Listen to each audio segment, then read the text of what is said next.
Hello, friends. This is Dave Hurwitz, executive editor at ClassicsToday.com. And here's Mildred taking her morning siesta. Right, Mildred? Oh, you sleepy? Look at that. Oh, she's knocked out. We've been playing fetch all morning, and she's just run herself ragged, haven't you? Yes. Well, okay. She'll sleep there while we chat.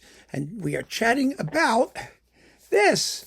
The Sawallisch opera box on Warner Classics. Oh, there's a big pile of operas in here, really, a lot of them. And some of them are very good. You know, Sawallisch was rather uninteresting at times as a conductor of orchestral works. Of course, his Schumann symphonies are amazing, and there were some other things. But, you know, when he had to do like Beethoven and Brahms and stuff, he could be a real snoozeroo. But he was a wonderful opera conductor. He was an old school German Kapellmeister. He grew up in the theater. I mean, he was a wonderful accompanist for lieder singers and an opera repetiteur, a fine pianist. And so his opera recordings are another story altogether. They may very well represent the best of him. They just may. And let's take a look in here and see what it is, what we got. You know, his specialties, as you might have guessed, were Wagner and Strauss, really Strauss. Was something because he was a lifelong dedicatee of Richard Strauss's works. He didn't get as much attention as like Karl Böhm and some of the other Strauss fiends, but he was very sympathetic. And what's more, he was willing to go places that those other artists were not. That is, into the more interesting highways and byways of these composers. Oh, look at the note. Wolfgang Sawallisch, born to conduct opera. Yes, that's what he was born to do. Born for... Oh, we have a cast listing. Thank God, at the end of this thing. Here it is. Yay! Some useful information. Of course, you don't get texts and translations here. Do they have recorded 1956 to 1993? English text, German text. Yeah, there's that stuff. Let me see if they say about you where you can get the librettos. I've learned now. You have to look sort of all over the place because they don't want to tell you exactly where they are. Let's see. Originally released under license. Oh, I see.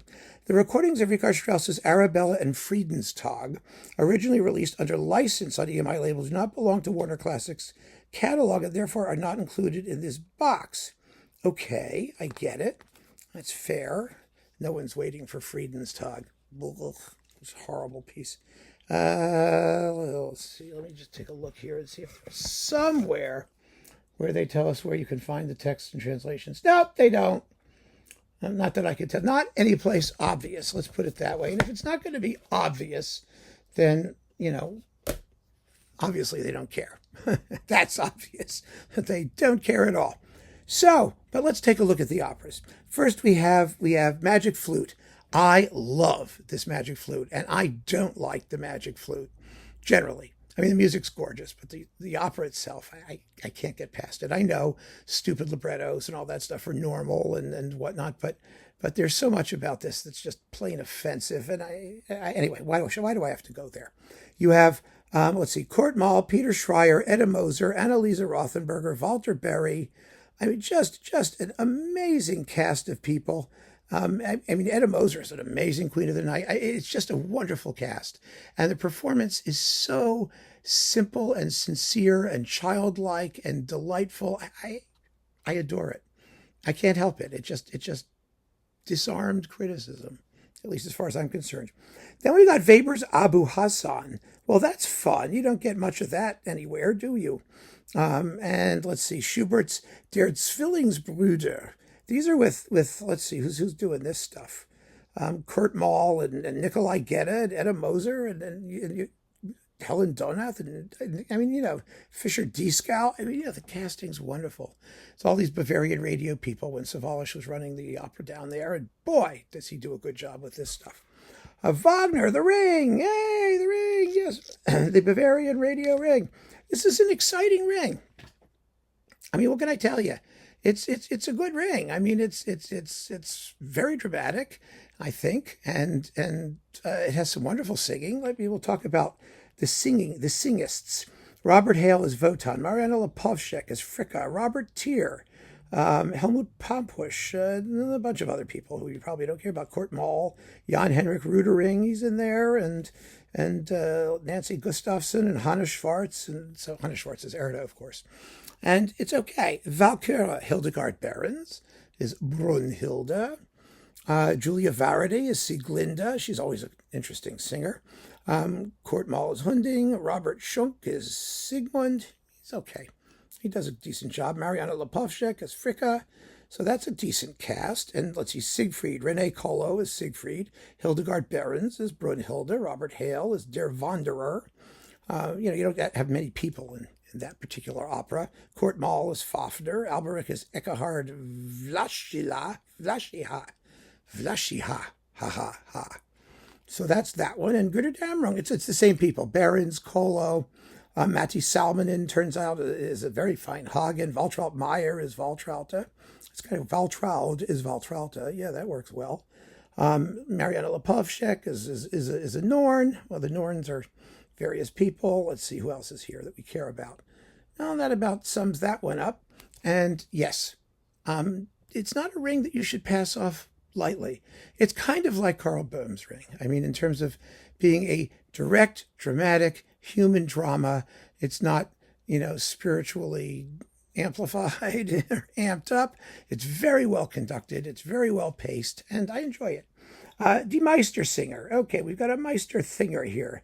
Let's see. Hans Sachs is Bernd Weichel. It's very good, Hans Sachs. And Pogner is Kurt Mahl. And what's his name? Walter von der Vogel, Feige, whatever his name is Ben Hebner. And Cheryl Studer is Ava. And Renee Popp is Einach Wachter. Yeah, okay. Like I said about Meistersinger a million times, I just listen to it because I enjoy it as background music. If you're going to pay attention to it, that's another matter. It actually, this is a good cast. It's a very good cast. Then we've got Capriccio, the famous Capriccio. Oh my God, with Elizabeth Schwarzkopf and Eberhard Victor and Nikolai Gedda and Fischer Dieskau and Hans Hodder and Christa Ludwig and Anna Moffo. And oh my God, it's in mono. But so what? It's one of the great ones. I always like Boehm's a little better, I have to say. Not least for the sonics, but boy, this is awfully well done. I mean, you can't go wrong. Strauss's Intermezzo, that bizarre domestic comedy about something that actually happened. Actually, it's sort of a quasi-true story about his alleged affair and his wife's jealousy and all that. You may or may not care about it. I think it's a pretty cool piece, actually. This is the recording to get with Lucia Popp, Fischer Dieskau, Gabriela Fuchs. And like other people like that. It's very, very good. Kurt Mahl is always in here. He always shows up in these things. Die Frauen Schatten. Well, this was the one to get until Schulte did his. Schulte, the story goes, had this one in the studio, and they were playing it while they were recording theirs. They were saying, okay, we got to do better, guys. We got to do better, guys. We got to do better.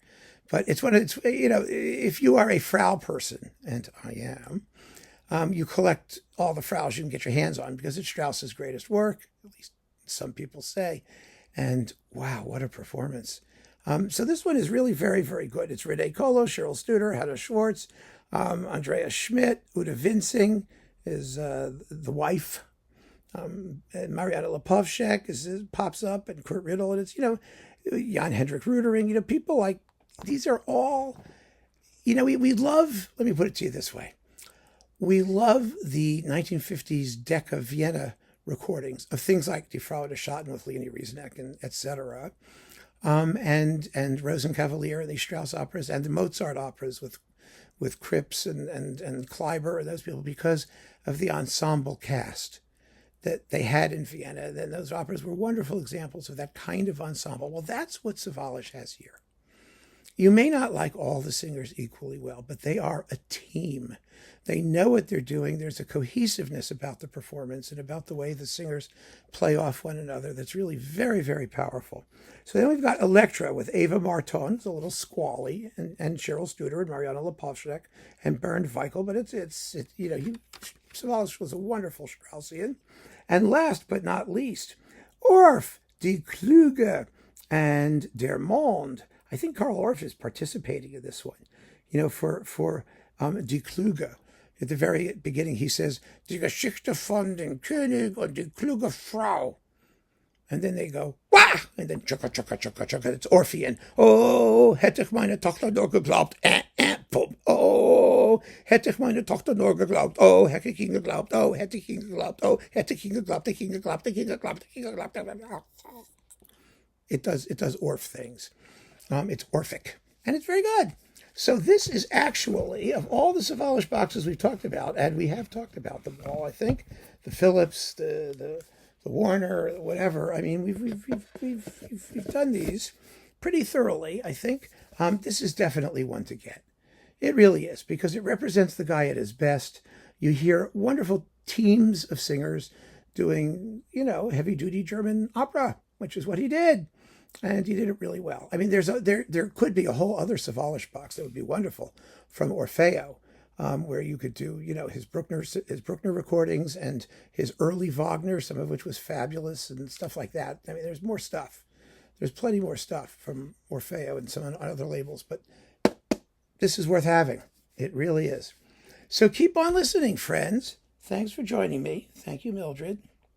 Yes, I know. I know, honey. It's tough going through all this stuff, isn't it? I know. So keep on listening, friends. Thanks for joining me. Take care.